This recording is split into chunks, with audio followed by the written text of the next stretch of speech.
പരാമർശത്തോടും വർഗീയതയുമായി ബന്ധപ്പെട്ട ഒരു പരാമർശത്തോടും ഇടതുപക്ഷ ജനാധിപത്യ മുന്നണി യോജിക്കുന്നില്ല എന്ന് പരസ്യമായിട്ട് പറഞ്ഞ ഞങ്ങൾ അന്നും പറഞ്ഞിട്ടുണ്ട് ഇന്നും പറഞ്ഞിട്ടുണ്ട്. അത് നിങ്ങൾ വായിച്ചിട്ടുണ്ടാവില്ല. ദേശാഭിമാനി കണ്ടാലേ നോക്കൂല, പിന്നെ എവിടെ അവന് മനസ്സിലാവുക? ഞങ്ങൾ പറഞ്ഞ അജയേ വരുള്ളൂ, നിങ്ങളൊന്നും കൊടുക്കുകയും ചെയ്യില്ല. നിങ്ങളിപ്പോൾ ഞങ്ങൾ പത്രസമ്മേളനം നടത്തിയാൽ തന്നെ പ്രധാനമായിട്ടും നിങ്ങൾ ആലോചിക്കുന്നത് എന്തിനാ? ഈ പറഞ്ഞ പോലെ എങ്ങനെയാണ് നമ്മൾ കുത്താനൊരു പോയിന്റ് കിട്ടുക എന്ന് വിചാരിച്ചിട്ടാണ് ചോദ്യവും ഉത്തരവും കൊടുക്കലല്ലോ. മാറ്റണമെന്നോ മാറ്റണം എന്നുള്ള അഭിപ്രായം ഉണ്ടോ? അല്ല, നിങ്ങളുടെ അഭിപ്രായം പറ, നോക്കാം. എൻ്റെ അഭിപ്രായം ഞാൻ പറയാം, നിങ്ങൾ പറ. മാറ്റണോ? നിങ്ങളല്ലേ ആ ഡിമാൻഡ് വെച്ചത്? ആ ഡിമാൻഡ് വെച്ചത് നിങ്ങളാണ്. നിങ്ങളുടെ അഭിപ്രായം പറ. അതൊക്കെ തന്നെയാണ്. പരാമർശം മുഴുവൻ തെറ്റാണെന്നല്ല പറഞ്ഞത്. ഈ നവോത്ഥാന നായകർ ഉന്നയിച്ചിട്ടുള്ള കാര്യങ്ങൾ ഉൾപ്പെടെ ആര് പറയുന്നതിനും നമ്മൾ സ്വാഗതമാണ്.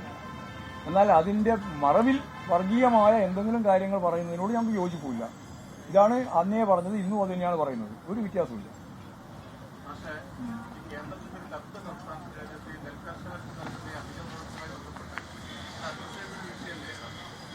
വളരെ ഗൗരവമുള്ള പ്രശ്നമാണ്.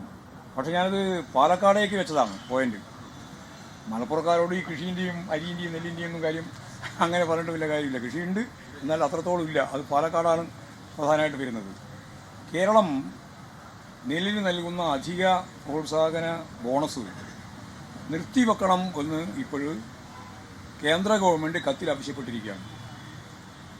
നെല്ലുൽപാദനം ആവശ്യത്തിലധികമായതിനാൽ സംഭരണ ചെലവ് പൊതുഖജനാവിന് ബാധ്യതയുള്ളതായി മാറ്റുന്നു എന്ന് പറഞ്ഞുകൊണ്ടാണ് കത്ത് വന്നിട്ടുള്ളത്.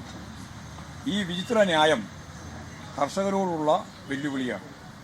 ലോകത്തെവിടെയായാലും ഏത് സമയത്തും 24 വാർത്തകളും ഓഗ്മെന്റഡ് റിയാലിറ്റി പാക്കേജുകളും എക്സ്പ്ലെയിനറുകളും വിശദമായി കാണാൻ ഞങ്ങളുടെ യൂട്യൂബ് ചാനൽ നിങ്ങൾക്ക് സബ്സ്ക്രൈബ് ചെയ്യാം.